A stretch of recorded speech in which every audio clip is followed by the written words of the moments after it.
You are now listening to Mr. Gentleman Lifestyle Podcast. Chill!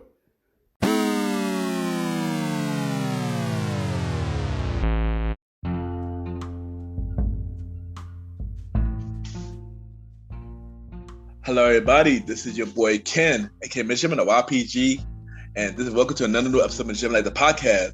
Hope all is well. Oh, that's I got my special guest. I got my bros from YPG in the building. Yes, we got Mr. Aaron Sam back on the show. But we also got my other bro who is a DJ. We're gonna talk about our timeline. And also, we got a new project coming up that we're gonna talk about as well. So you already know what to do. Sit back, relax, and I'll be right back.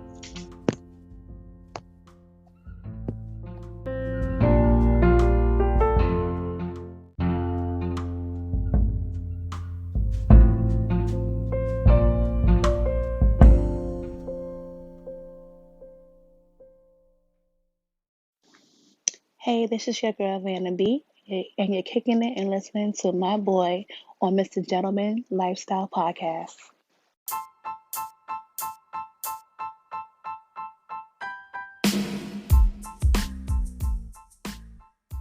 Hello, everybody.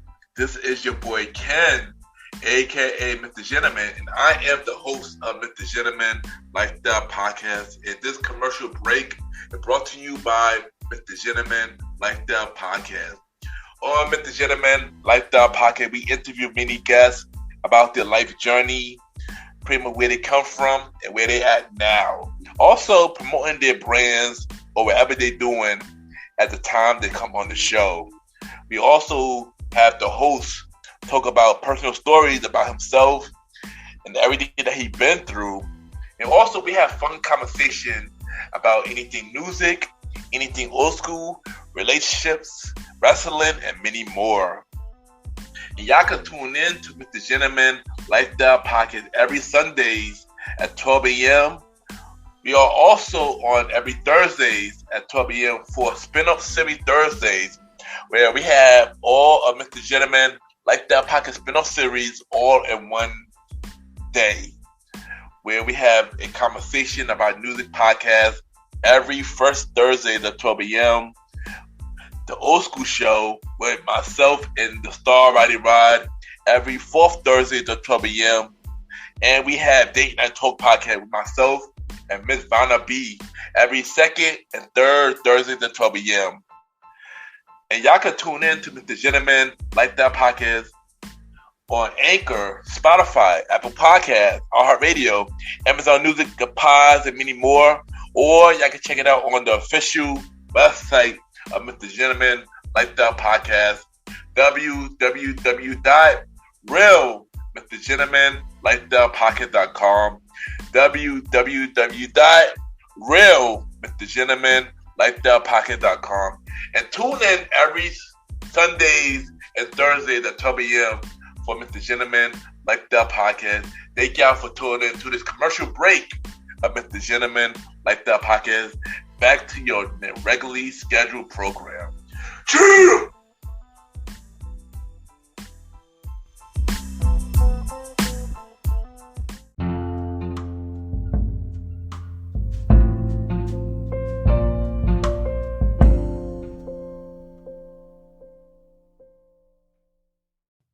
This is Aaron Sands, and you are now listening to the Mr. Gentleman Lifestyle Podcast.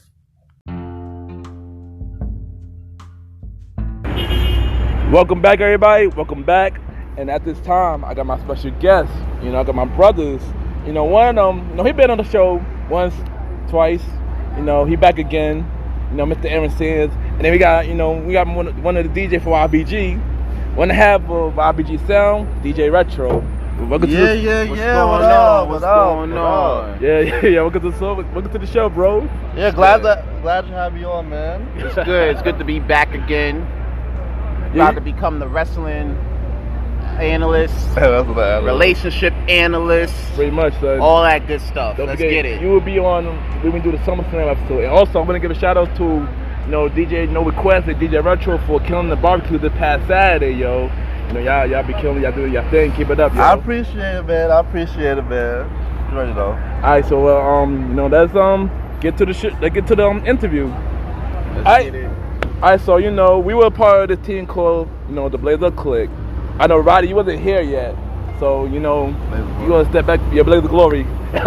So he wasn't here yet, but Rondell, you can tell us like what you remember from Blazer Glory. Alright, so you gotta forgive my memory a little bit. It has been a little minute. It's been my former life. But before the promoting, the photography, wrestling analyst, I was a rapper. You know what I'm saying? Like I had a couple bars here or there, so that was my thing. I usually used to write poetry or whatever, but I was like, alright, let's see if we can mix it into a little couple bars here or there, and it turned out to be a really big thing, between that, my boy Germs, DJ No Request, and the homie Ken, we ended up creating something called Blaze of Glory. That was a group, that was our team, Yeah, that was like around 2004. We started that. Shout out to Jody, he was also a part of the team. That's a fact. Shout out to the homie Jody, bro. What's goody? Yeah, he's the one that brought up the name, which was the name at the time was Cliff's song Blaze of Glory off the Neptune Protect the Clones. Yeah, I like the fact I like the song actually. It reminded me more of like the B-side of a track, you know what I'm saying? You always gotta give respect to like B-side tracks, it always helps. Yeah, true. But then, it was just us four, but then we felt like something was missing. So one day we went to the radio center. Shout out to Miss Kambali. She came to me and Jerry. She was like, yo, y'all seem like some talented brothers, and you're like, I'm gonna need y'all to come to the radio center on a Friday and check out, what we do, cause they have our like open mics, and And let me get into that though. Like the open mics, like I wrote bars, but I wasn't the best presenter. Like you gotta understand, before I was out there being like more open with people, open with speaking to people and everything, I was shy as shit. You know what I'm saying? Like let's get to that real quick. Like I wasn't really big on like doing presentations and rapping in public and everything. I always did that like in the privacy of my own room or with the bros or whatever, but not in terms of not watching other people watch me do my thing and get critiqued at the same time. So it was something crazy there, But when she presented the opportunity for us to go to the writing center, hone in our craft, be able to do this out in public, something told me, I was like, you know what? Worst case scenario, nobody ever hears you. You know what I'm saying? Nobody ever hears, your talent. That way, you won't be able to improve on what you're doing on top of that. You know what I'm saying? Like, nobody will be able to prove if you don't know if you don't know how to fix it. So I was like, feel you, yeah. You know what I'm saying? Like, so for me, I'm like, I'm with it. I'm good with it. And me and Jerms talked about it. He was with it, and then it worked out. So we that day we went to the writing center. We see some talented people, but then we seen this one standout dude, yo. This one dude who stands out, yo. This young dude. He was young at the time. Some people know him as Alvin. Some people know him as Malik, but his rapper name is Mally Mel. So we heard it for the first time at the writing center. Rapping, freestyling. This dude was that's a funny dude. You had him on your show too. Episodes ago. Oh yeah. Yo, check out episode 10. He told his story about what happened when he joined on Blaze of Glory. So listen to episode 10. But tell her how he joined that day. Alright, so what happened was we was at the Brown Chocolate Cafe. They had the open mic nights, you know what I'm saying? So after my 9th period class that I always cut, I always tend to swing over there, So I caught some CDs that day, and so told me I was going back and forth because at 2004, I had to get home at a certain time. You know what I'm saying? My parents was a little strict, so I can't really hang out like I would like. So told me, what, fuck curfew. You can curse here, right? I don't care. We're keeping it raw in this episode. We're keeping it raw. So I was like, fuck curfew. You know what I'm saying? So let me go and hit this Brown Chocolate Cafe and see what the shit is about. I've been hearing a lot about it all on the announcements or whatever. So I was like, I bet, let's go hit it. So caught some CDs. We hit the Brown Chocolate Cafe. It's not there no more, but it used to be on Franklin on Fulton. Yeah, recipe shop Brown Chocolate Cafe. Recipe Brown. Yeah, man, it was an amazing spot. A lot of talent came out of there. So I was there. I was chilling in the back and everything. Had a little Arizona or whatever. Had my little book out because I used to write or whatever like that. And I seen people come up. And I was like, all right, I'm watching people come up. Some did good, some did And then Alvin came up, and when he came up, at first I was like, all right, I've seen him in the writing center a couple times before. He kind of nice. You know, let me see what he got. Now, when he performed, I never really told anybody this, and I think this is the first time Ken's hearing this now, and you too, Roddy. When I saw him perform, it kind of made me want to be like, I can confirm it now, you know? Like, this is something I could, if he could do it, I could probably get up there and do what I gotta do and kill it, you know what I'm saying? So, I was still shy after that, but I felt like, all right, this gave me a little bit of inspiration, you know? And it kind of channels to y'all song with Alvin, Cigarette Ashes. You know, he said something on the track talking about a little spark could turn up a great flame. Yeah. Check out episode 1 on the new Nudity Sled Unsigned Hype Friday. You can hear that song on there. Continue. Shameless plugs I'm throwing out all day. So don't do that. Yeah. So yeah, you know, a little spark could turn into a great flame. So I felt like I could do that, you know. But then something else came up into my mind. I'm like, yo, let's sign him. And not sign him. We ain't had a label or nothing, but let's get him on the team, you know? Yeah. Because Germ's rapping, I'm rapping, Ken's singing, you know? We could get another person on the squad to rap as well. Because one more rapper ain't gonna hurt, you know? And he nice. So I'm like, fuck it, let's go get him, you know? So that's what it was. I came up to him, I approached him, I was like, yo, you know, I know you nice and everything, and I know you're doing your own solo thing and everything like that, but come rock with us and everything, you know. And the caveat that was with that was that he was already in a special type of class, the Academy of Finance, and I was there too. So it was easier for me to reach out to him and try to get him onto the team and everything like that. So it really helped out, really, really lovely. Yeah. Wow. Yeah, and this is my first time y'all hearing this too, including Alvin. If you go listen to this episode, I want to thank you for pushing me, you know, to actually get my voice out there. Because, you know, I was shy too, and I didn't think I had a voice, but he helped me push my voice out there, though. So I want to shout out to Alvin for that. Yeah, it's just about, like, you know, sometimes you get up there, sometimes you're going to kill it, other times you might not kill it, you know. And he took all of that shit in stride, you know what I'm saying? Like, and I don't want to just come off as like a diss or nothing, because I'm all about love. I never seen somebody take, because sometimes he didn't kill it, you know what I'm saying? But I never see somebody take failure the way he took it. You know what I'm saying? Because that way he used it as fuel to turn it around and make the next thing successful. You know what I'm saying? So Alvin Drive is very unmatched, I see, over the definitely. years. And he will drop 30 songs, and few will make the mixtapes, and then he'll just be like, no, I'm still going. Yeah, he never gave up, and that's what I appreciated about it. That's why I had to add him. To get him. Yeah, well, don't worry. He do got some new music he confirmed it on my episode, but we gonna get back to this interview. So let's fast forward a bit. We gonna fast forward to 2007. You know, so 2007, you know, this boy approached us. We didn't know what he was about. So he approached us, and he said, he wanna be in a part of the team too. I was like, all right, cool. So he auditioned, and he killed it. And we got this boy right here, Roddy, aka DJ Retro. You gonna tell your story now? Tell your story about how you joined. I met them at the info center in Times Square, and I had an audition for Raheem DeVaughn. You know, I did my little audition, and straight from there it was confirmed. They said, welcome to the team or whatever. I felt all love and joy, and ever since then, you know, I started to dig up more songs. I started to dig up writing. You know, then we started to make it happen. We started to hang out. We started to doing our creative. Started talking about just writing and going out and thinking of ideas all the time. Yeah. And let me just jump in on this one real quick, though. I ain't gonna hold you, and I always tell y'all this shit, and y'all look at me crazy about this, though. I think I know what's coming. Like, even before he joined up with the team, I always thought that was Ken's brother. Oh, boy. Well, he wasn't the only one. Yeah, almost everybody that was in the Big Cow room. Like, apparently, a lot of people said, I got to tell you, let me get this story real quick. Boy. Apparently, somebody came to me, yo, Ken, do you got a brother? I was like, no. Why? He's like, the boy that looks just like you. And I'm like, okay. I mean, I never met Roger, you know, until like later.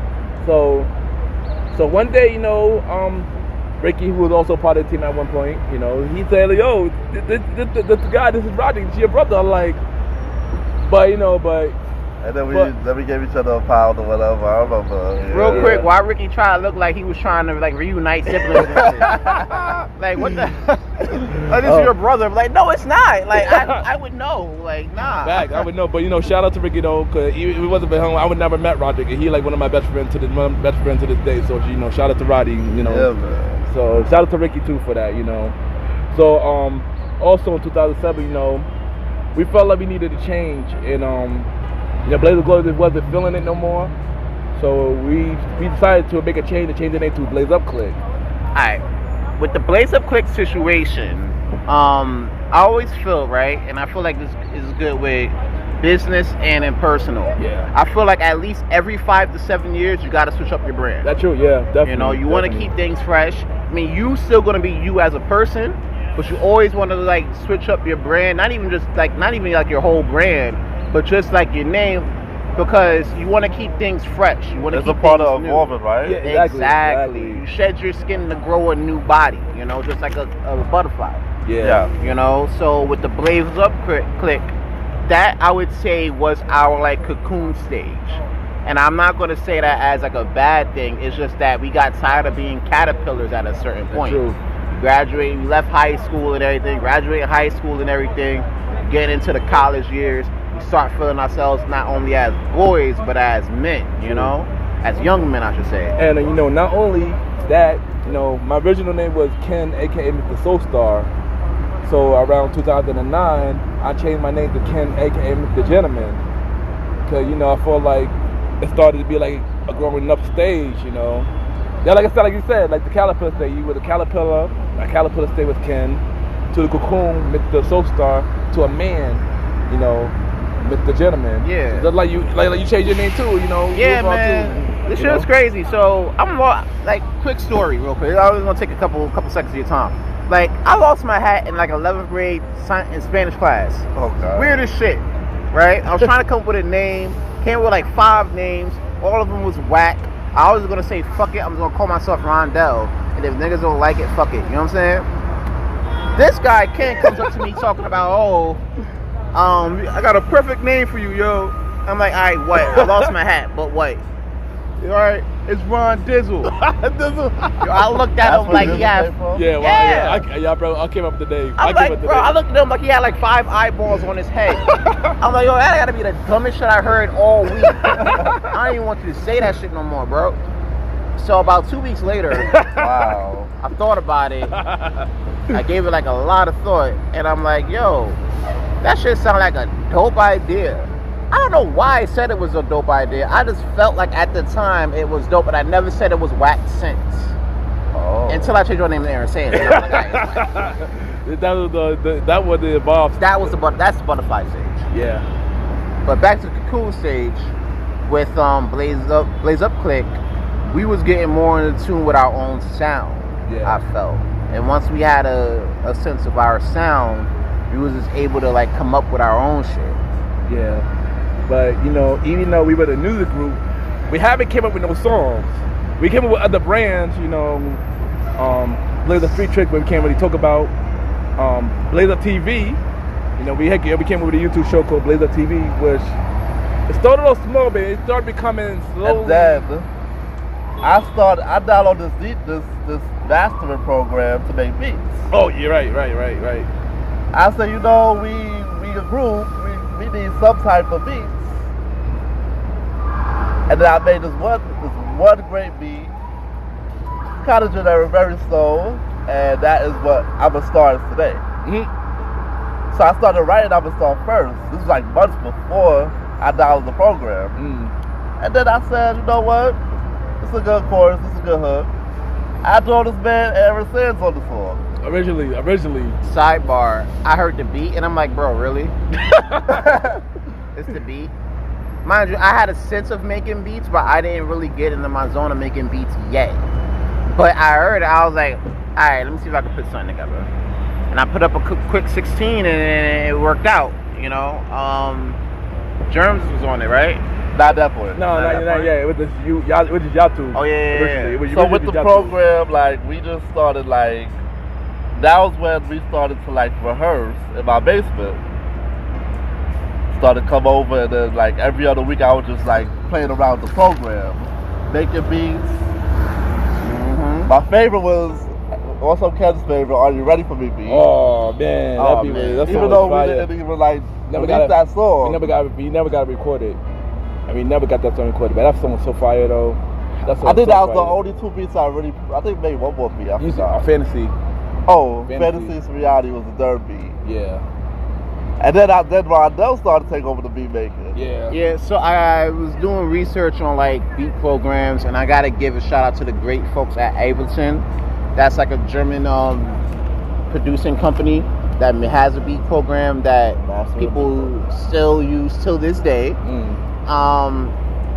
I kind of Adobe Photoshopped the whole situation and got the free trial, and it's renewed the free trial every year to keep up with it. And with that, I think I made over 50 beats. You did, yeah. Off that. 50? He did, about yeah. 50. I don't remember it was that much. Wow. Yeah, he did, but it never was released. Yeah, a lot. Not to us. Not to us though. But there was a situation that I had with another fellow artist, Kazi, where he challenged me to make 10 beats in 3 nights, in 3 days. Oh, yeah, I remember that challenge. So I was like, fuck it, you got it. And it was a weekend. It just happened to be a weekend. So I was like, you know what? I'm going to stay home. I'm not coming outside. I'm not chilling at Roddy's basement. Because at the time, Roddy's basement was the spot. Oh, yeah. But Roddy's basement over Ken's stoop, that was the spot. Yeah, pretty much, yeah. You know what I'm saying? Yeah, it was one or the other. Yeah. So I was like, I'm not going to neither. I'm going to chill in the crib, make 10 beats, 48, 72 hours straight. And that's all I did. And one of the beats was actually made from walking to college. You know, if you could find that and put that on the show, that dope. I appreciate it. With that, but before, I wonder if he's still doing it. I don't know, but you know, if you're out there, you should definitely come on the show. We'll definitely talk about it. Yeah. With that, before the whole marathon, I used to make beats for the team and everything. So I rapped and I made beats, so it was like a double threat situation, and that worked out very well for the team.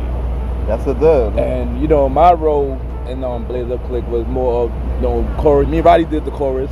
Usually the chorus guys sing, sometime rap, made beats every here and there, but none of our beats were never put out. But yeah. And of course marketing and all that other good shit. Yeah, so it worked out for the benefit for the whole team. Everybody played a role. We were like basically Dr. Octopus and Spider-Man. 8 limbs or whatever. Got 4 to 8 limbs, and every limb is working. Everybody on the team had a role. Nobody was idle. It was one person that was idle, but he wanted to do something. Tyler. Yeah, but I mean, that goes. That's another story. Yeah, that's another story. But it one particular song that wasn't ours. Well, one particular beat that wasn't ours, but the song became a hit. Shout out to DJ Catchin, for the Teddy Overload song. Yeah, that's like one. I feel like that had to be like out of all the beats we worked on and everything, that had to be one of the most underrated beats ever. Yeah, it was. Because that actually, like, that one song got us out to, like, different shows, even got us on 105, and the whole 105 situation was weird because of the fact that, Ken texted me talking about, Teddy Overload played on 105. I got to tell a story about this. All right, so one day, 105 had, like, a thing on Sunday nights where they had, like, unsigned artists played on the show. So they said, all you gotta do is email them, make your song on Power 105's website, and then boom. So I did it like probably twice or 3 times.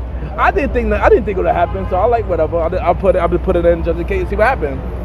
One day I was at work, do overnight, and next thing you know, somebody hit me like, yo kid, we heard you on the radio, Teddy Overload. I'm like, yeah, all right.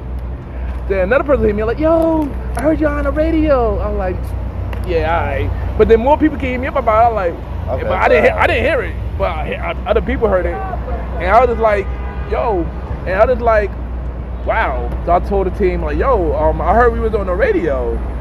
And I feel like that was one of the mixed things, you know, like the fact that we were on the radio, but we wasn't around to hear it. yeah. You know, like, I was like, damn, you know, it was crazy. But, you know, it was a great situation. So I would tell a lot of other people, like, aspiring to get into music and everything, submit your shit. I know it's a different time than it is now with the advent of social media and everything, where you could just submit everything on, like, Facebook, SoundCloud, things like that. But if you have a radio situation where you have the opportunity, like the Hot 97 Who's Next situation, you can sit there and push your stuff out there. Like, do that, you know, because you never know, bro. You never know. But let's tell the story how Teddy Overload was creative. So I don't think you ever heard the story. I'm not sure you heard the story, Roddy, but this is how Teddy Overload was creative. Like the term, well, Squirrel came up with the name Teddy out of random. Squirrel came up with the name Teddy out of random. Yeah, he likes like Teddy. But then it became like a group thing to make it as about females, you know, about females, beautiful females, bad. But the song came together was me, Rondell, and Jeremy. We was on Eastern Parkway. We just walking regular. We walk in. Rondell came out of nowhere and said, Teddy Overload. It's not how it sounds. Well, do it how it sounds. Not how it sounds. Jerms was rapping, right? He had like about 80 bars that day. I don't know where he got the 80 bars, but he just happened to have it. I would make it a random beat. You know? So I was hearing him making random bars. I was like, Teddy Overload. Me and Jeremy turned our heads and like, wait, what? Because nobody knew I could sing. And I really can't, though. I'm going to be honest with you. You know, but at that moment I could. So I was like, fuck it, let's do it. So I just hit another Teddy Overload. And we just kept doing that for about 7 to 8 blocks. Even literally, Jerry rapping, he saying Teddy Overload. I didn't make it a random beat. And yeah, that's how I started. I guess we came up with it, we came to the team about it. We talked about it over the phone. Yeah, and then Ray Shaw sent us like 8 beats. Ray Shaw sent us the 8 beats. And, I don't remember it was 8. I thought it was like 3. It was a lot. It was the whole CD. I remember the whole CD. He made a mixtape. He made like a whole CD. And Teddy, he was hyped every pick was. Yeah, what was that beat? And it was weird because that beat was wild intentional. It was. Because the same thing that happened when we heard that beat was the same thing that happened on Eastern Parkway. Jerms was spitting 60 bars for the whole song. And I just kept saying, Teddy Overload. Yeah. And next thing you know, that's what happened. And I was like, all right, we're just going to make a song out of it. Yeah. We made the song. Everybody had wild extensive verses. For real. It was two versions of the song, too. Yeah.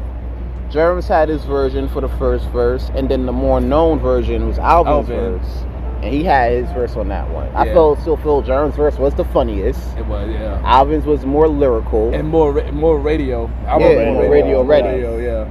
So it was good. I had all of 6 bars on the whole song. And me and Roddy, my original version on the Jerms version was more dirtier than I had to clean it up for the radio version. So, and that's the only song in the history of like Blaze of Glory and or Blaze of Clique that I did the chorus. Yeah, that is the I truth. never did the chorus ever to another song again. That's the truth. That's the truth. Like, if you want to talk about the choruses, Yatu, you, Roddy, was like the chorus kings. Yeah, that's what we were. Yeah, definitely. But if y'all want to hear Teddy Overload, listen to Unsigned Hype, episode 5. It's the last song. The last song on the episode. In case y'all heard the episode, then y'all probably heard of it. Y'all didn't hear it now. Hear it. Refer to it.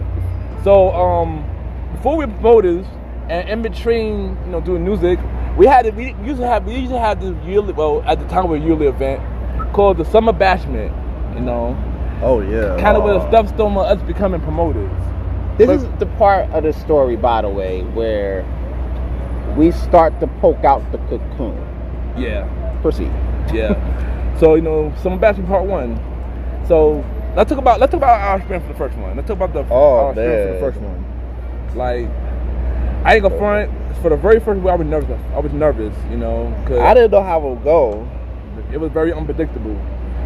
It was very unpredictable for our first main event. And I felt like at the time. I was nervous about it because we did a lot of planning, a lot of everything, you know. First party as a collective we ever threw. First party in my life I ever threw. So I didn't know how it would turn out at that point. We really had no party experience. At the same time, I was going through personal issues on that first one, and I was like, when I showed up, you know, I was like, all right, let's just go do this. I was like, fuck it, whatever happened. You know, let's just go do this. Let's just knock it out, you know? And unbeknownst to us, we definitely did that. Yeah, I mean, the first one was a success. It was a major success, but it was a success. Yeah, we had a lot of people come out to that. It wasn't like, it was crazy. Not as crazy as the second one, which we'll get to, but it was pretty crazy. Yeah, I mean, it was some drama, but it was some drama, but we were young and we were drinking, and then we gave drinks to everybody. People who were younger than 21, and that was our fault for that. That was a little crazy. We didn't really have much. Like I said before, we didn't have much experience throwing parties, and we threw this in the basement. That was the spot. Yeah. I had my cousin cook for us. Yeah, we did a lot. Who was DJing? The first one. Jern, he wasn't DJ No Request yet. He was the DJ Ray. He was DJ Ray at the time. Yeah. DJ Emperor, and DJ Catchin, and I think that's it. And it was only 3 DJs at that time. Shout out, matter of fact, real quick. We got to talk about DJ Caution real quick. Shout out to that man real quick. He's doing a lot of big things on the West Coast out in Phoenix. If you're in the Phoenix area and you're listening to this, first of all, thank you for listening all the way to Phoenix, for one. Exactly. 2, if you're in the Phoenix area, hit up any party DJ Caution is doing. He's doing an amazing job right now. He's killing out there, man. You keep doing your thing, bro. If you're ever in the New York area, bro, come chop it up. We definitely got a couple events. You know. Yeah, you already know. We get to that later, but my bro since 9th grade, bro.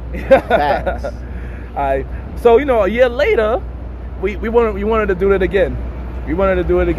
So the anticipation was sort of there. Yeah, everybody was asking about, will we have another one? We're gonna have another bashment. People who didn't make it for the first one for whatever reason, was also asking. Yeah, so we had the craziest Summer Bashment Part 2. Alright. Oh man. So here's the thing with Summer Bashment Part 2. Shit. That was also pinned as my birthday party. Reason why it was my birthday party was because it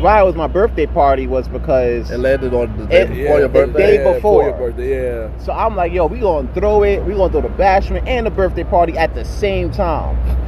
When I tell you, it had to be about 120 people up in that basement. Goodness. Shit was a sweatbox, boy. It was crazy. We had one fan, and that was like the window fans that you pop in the window. I had the AC on, but the AC, the way it is like it just flowing in one direction. It can't flow through the whole room. It was crazy. Yeah. Everybody was there for it. People was outside and people was making noise. We couldn't do a lot. I never told nobody this, or people probably noticed. I would have stopped that night. Ken was the thought of the night. I would have started at that. if you were dating Ken at the time, I apologize in advance. I apologize for the man. I was single. I was single, so I was good. But I was stopped that night. Yeah, I would have stopped before stop was even invented. Let's say that. Funny story about that. So I did it. We ran out of liquor at that time. Yeah. We ran out of bottles. So there was no bottles. Everybody was lit though, talking about where's the drinks at. I'm like, yo, this is crazy.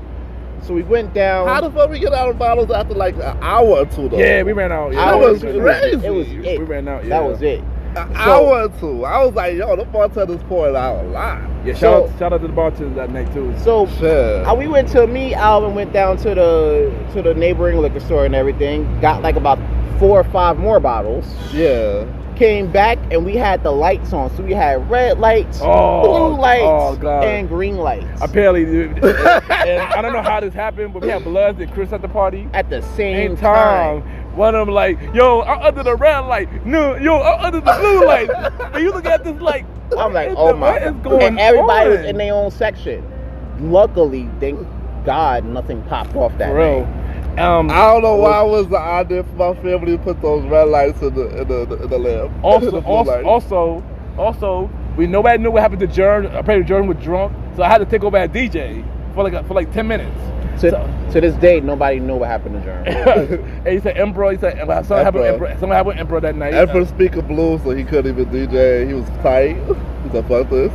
a lot happened that night. There was a fight over birthday cake.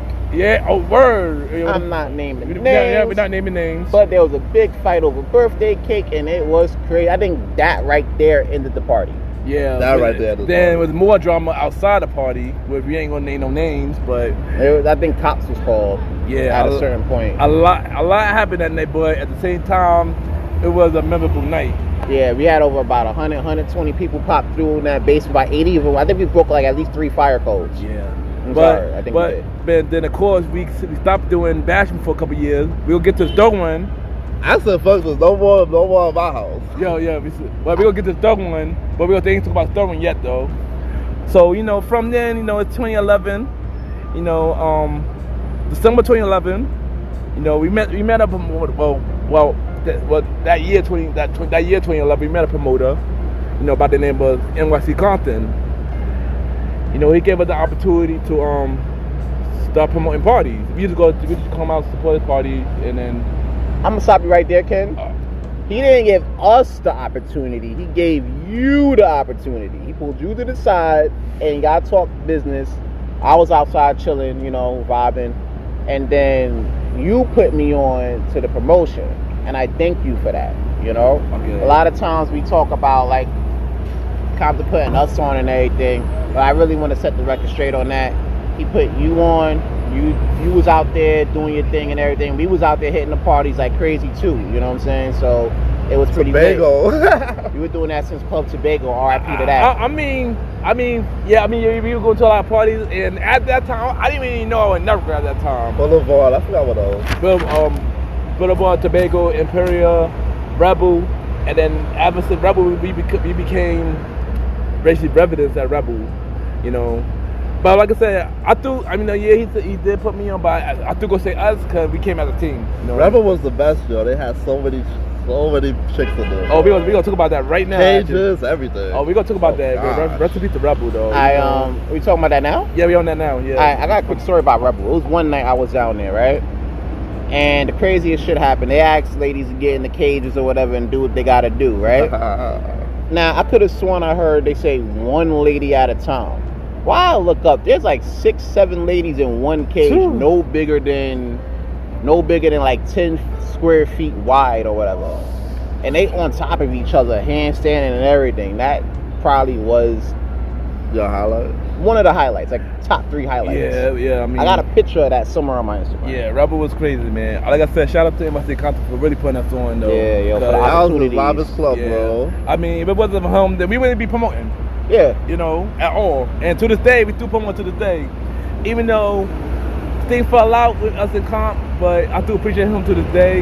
Yeah, for like giving us a lot of opportunities and everything like that, because now we are where we are now and everything. Yeah. So it really did start. It started with the bashment, to be honest with you, but it catapulted. There you go.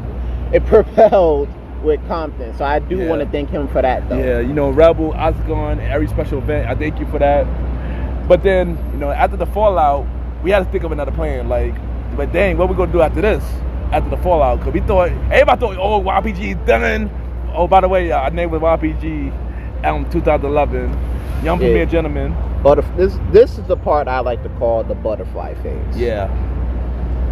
So after Octagon, because we did Rebel, then we did Octagon, we wondering to ourselves, what we gonna do next? And then if RPG done, everybody saying RPG done, then what to do next? So we didn't give up. We started shopping for new spots, and we had a deal with 760. We didn't like it. One thing I didn't like about there's a lot of things I didn't say out that I didn't like in these stretches of time. Yeah, the one thing I'm going to say that I didn't like, the fact that y'all don't got hookah there. Oh yeah, is some bullshit. Right? I'm sorry. And the way y'all charge mad money for no reason. Like that's ridiculous. This is 2019 going on 2020. You mean to tell me a spot in New York City don't have a tobacco license to make hookah? Exactly. Like, come on, bro. That was out for me. That was a one and none. Same here. And We went to 760 a couple of times, but I just wasn't feeling the vibe, yo, at all. No, I like the vibe. They just charged too much for a Blue Long Island and didn't have no hookah. I didn't like the vibe. I didn't like the vibe too much for 760. I mean, yeah, it felt like, you know, a rebel situation, but I mean, honestly, I didn't want that situation. I didn't want that feel again. I want a kind of different feel. Yeah. Okay, I see what you mean. So, yeah, so I didn't know it should be at that point. So yeah. then we had an opportunity at Taj. At the time, you know, we went to Taj before we started promoting there. I didn't like Taj either at all at the time I went. Remember, we went to for your sister's birthday. Yeah. That was my cousin's birthday. I didn't like it at the time, but at the time with a dude named I think Declan, right? We had an interview with a man named Declan regarding the Saturday night spot at Taj. We let him know what we did prior at our prior spots at Rebel, Octagon, things like that. He gave us a deal. We thought about it, and then we kind of kept that in the back pocket because we was also shopping around at other spots like Skyroom and things of that nature. Yeah. And I'm not gonna lie to you, if we didn't meet up with MTA Rocky to do Taj, we would have definitely did Skyroom. Yeah, I agree. Yeah, we would have definitely did that. Also, shout out to Rocky. Shout out to Rocky. Yeah, because he definitely gave us the opportunity to give us a shot at Taj, and we went under him for a bit, and then he pretty much like, yo, do y'all thing, and then we let loose. Right. And it got to the point where we were trying to learn, and I'm sorry for using the butterfly reference for this whole episode, but I'm just gonna say fuck it, and we're gonna stick with it. Butterflies, right? At first, they don't learn how to fly immediately because you just come out the cocoon and you're trying to learn yourself. That was us during that first maybe 4, 5, 6 months, right? At that same time, we wasn't making no bread. Yeah, we was. Yeah, our first couple of months. The first night we did. First night we did. Yeah. But then after that, we didn't make no money. Our list was trash. Yes, it was horrible. Our list was trash. People couldn't pay us to get people in the door, and it was rough. Yeah, they were gonna kick us out. They were gonna kick us out. And because we were new. When we were new, two, we wasn't making no money. Telling who these new guys, they ain't making no money. But then I don't know, one random night, we just started killing it. I think it was the night that they told us they were kicking us out. Oh yeah, I didn't remember that. Yeah, I think that was probably sometime in. And everybody just showed up. Sometime in June, May and June, because we started in January. Yeah, you gotta be just like in the May and June. So we got the text like, listen, if y'all don't produce tonight, y'all off the bill. And I was like, shit, we gotta do something. Yeah, I don't. One random night, a lot of people hit us up about Taj, and they came out. And I'm like, yo, this is the night. This is either gonna be we do this or we don't do this. And funny thing, after that night, we got picked up for Studio 21, even though that was trash. And then we got picked up for Catcher. And that was the thing because they asked us, like, Chris AC, shout out to him. Shout out to Chris AC. He's one of the hardest working promoters out here. I ain't gonna hold you. Wow. Been doing this for a minute. Shout out to him on that. Shout out to Frankie Banks. Shout out to Frankie Banks. He's dope. Troy Christoph. They put us on to what we're doing now, to what you see today, really. Yeah. So with that, Chris AC told us to come out to Catcher, check it out. If we like it, we'll rock with it. And we was out there, and it was crazy. It was packed. Upstairs and downstairs. We got a free bottle the first night we came. And I remember when we first came to Catcher, we killing for the first couple of weeks. Yeah. We killing Catcher for the first couple of weeks. Then of course our momentum died down for a long time at Catcher. But the crazy thing is, our momentum died down at Catcher, but it started rising at Taj. Oh yeah, remember that. People started coming out to more of Taj, you know, and we were starting to get our name more out there. So that, I feel like that stretch of time kind of solidified us. Yeah. And let people know, like, all right, these guys are for real. We're going to keep moving with these guys. We're going to let them stay on and let them do their thing. And it's been like that literally ever since. Yeah, to this day. We're literally killing both spots right now and doing special events. So we're basically killing them right now. And also having other events at the same time we're running Taj. Shout out to Jolie's, RIP to that. Oh yeah, Skyroom. We did Skyroom Fridays for a few months. And there's a few other events we did probably like right around that same line, but the Catcher and Taj was usually at like I would say for our wrestling people, that was like our Monday Night Raw and our Tuesday Night SmackDown Live. pretty much. Right. Pretty much, yeah, that's definitely I agree, yo. But sidetrack a little bit. People still hitting us, asking us about when we gonna have another summer bashment. So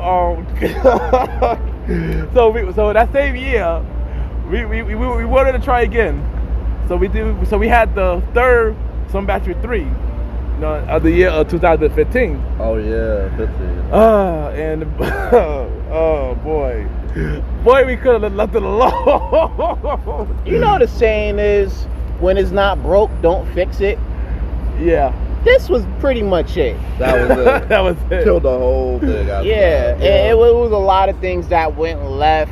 Really. And it's crazy when you notice it, because like when we did the first two, we really had no experience going into event planning and actually executing an event.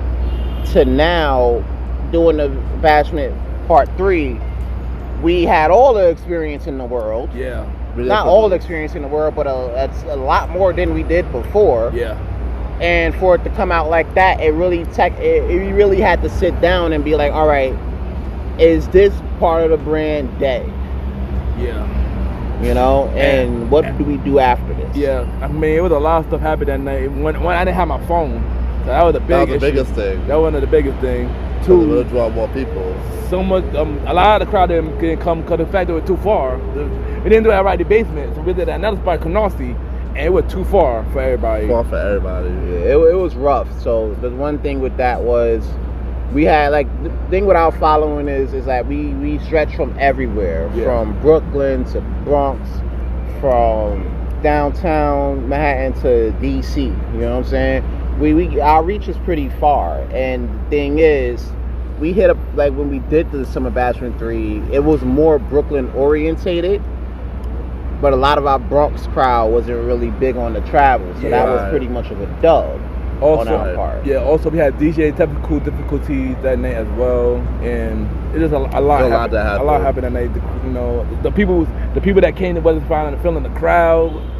Drama. Of course, ain't no bashment, no drama. But it was too much drama. Too much drama. Yeah, we say no more. We're just like, oh nah, we can't. So ever since then, we kind of abandoned the whole Summer Bashment idea. Entirely. Yeah. Even if I bring it up to people, bring it up to you guys, it's it looks crazy. Y'all look at me crazy. I got five heads on me. I'm like, all right, you know what? Never mind. We good. Yeah, I don't know, bashment. But it was good while it lasted. It was good while it lasted. Sometimes you just have to try things out. Yeah, and ride the wave for as long as it could go. We live and we learn. That's basically what it was. That's right. So the question is now, what are we doing today? I mean, of course y'all know about the catch-up. Every Friday, 270 Bowery Street, Taj every Saturday, 48 West 21st between 5th and 6th. Say me at the door. Of course y'all know that. Blaze Up TV, YPG TV. We had 5 seasons of that. We kind of stopped it for a long while. But we're kind of looking at channeling a new avenue. Yeah. Which brings us to this announcement. Yeah, I mean, we announced it on the Aaron Sands episode, but we actually got go put it back in motion. The Premier Boy podcast. You get to hear our thoughts on certain different topics like relationships, life in New York City, work-life balance, growth shit. Yeah, grown man shit, basically. Everything. From the views of 4 Brooklyn boys that grew up to be 4 Brooklyn men that made good. Well, so you ain't know you had Ken, aka Mr. Gentleman, on the show. You had Mr. Aaron Sands on the show. Facts, gonna get a little raunchy. You're gonna have DJ Retro on the show. That's right. And we're gonna have and every week we have a special guest. So it's gonna be somebody from the team. It could be somebody, any special guest that's a guy. Who bangs with us. Hell, it could even be a female. Or female. So yes, look out for the Premier Boy podcast coming this fall. Check that out. Keep your ears tuned in for that. Yeah, but bros, I'm gonna thank y'all for coming on the show. Yeah, man. Appreciate This is a little history lesson we giving out today for free. That was the plan. That was the plan, and I'm glad that we broke it down for y'all. Hopefully, y'all enjoyed it. And look forward to the Premier Boyz podcast coming out soon. Yes. So look forward to more of all of our different ventures. Yeah. Also check out Shot by Sands for all your photography needs. Oh yeah, drop your plugs now. Drop your plug, both of y'all. Drop your plugs. All right, real quick. Check me out if you're trying to look for a good party in New York City, Cocktail Lodge, or otherwise for a special event. Check me out at Aaron Sands Premiere. If you're trying to get your photos taken at certain events, or even just want to do a private shoot, you can check me out at Shot by Sands. I got reasonable prices for some great pics. If you're looking for a DJ for a reasonable price, check me out on Roddy _DJ Retro. DM, hit me up. If you want to know, let me know what it is. A few weeks, give me a time in advance to get myself situated. And also check out DJ No Request. He's also good as well. That's a bro. Oh yeah, his name is RJB _DJ No Request. Follow him on IG. Book him for your events as well. They are both a YPG Sound. They're a DJ team. Y'all can book both of them, or y'all can book one of them. Yeah, so it don't matter. All right, any parting words before we dip out? Well, I think we're good, man. All right. Well, thank y'all, and we'll be right back. Don't be afraid to be a butterfly either, yo. Stop playing.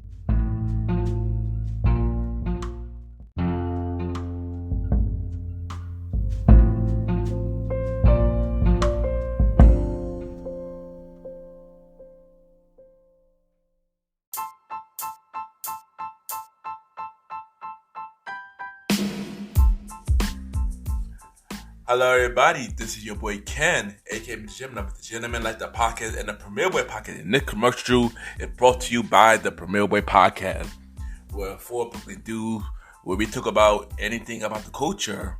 Hosted by myself, Ken, aka Mr. Gentleman, Mr. Aaron Sands from King Talk with Aaron Sands, the Star Riding Ride, who is also my co-host of the Old School Show, and Long Live the Chief Mally Mal. And we talk many topics, from politics, music, sex, love, relationships, and many more. And also every topic that's going on in the news right now. Many of our topics are very controversial, and the podcast show might not be for everybody because we talk about many explicit content. And yeah, so if y'all decided to check out the show, y'all be warned because y'all might need a drink or two. And yeah, because this podcast is so crazy. I'm shocked that it had not got canceled yet. So if y'all looking forward to listen to the Premier Boy podcast, check it out on Anchor, Spotify, Apple Podcasts, iHeartRadio, and many more. Each and every Wednesday at 12 a.m. You can check out the Premier Boy podcast with myself, Mr. Aaron Sands, Star Riding Rod, and Long Live the Chief Mally Mal.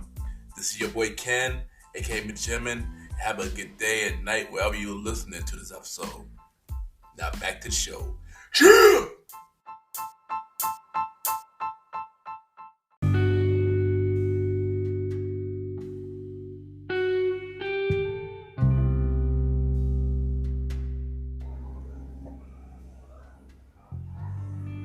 Just want to take the time and thank everybody for checking out the new episode. Thank you to my brother, Mr. Aaron Sands and DJ Retro for being on the show. And look out for the Premier Boy podcast dropping in the fall. So, if you want to be a special guest on my show, you could email me at kenypgent@gmail.com. Send me your bio. Or you could also DM me, Ken _the Gentleman. I repeat, Ken, KEN _Mr. MR Gentleman GENTLEMAN. If y'all look for somewhere to go in the weekend, we have Remix Friday at Catcher, 217 Battery Street, Best Saturday Party at Taj, 48th West 21st Street between 5th and 6th. Say premiere at the door. And I just want to thank everybody for tuning in. Keep supporting Mr. Jim like that podcast. Thank you, everyone, and have a good night.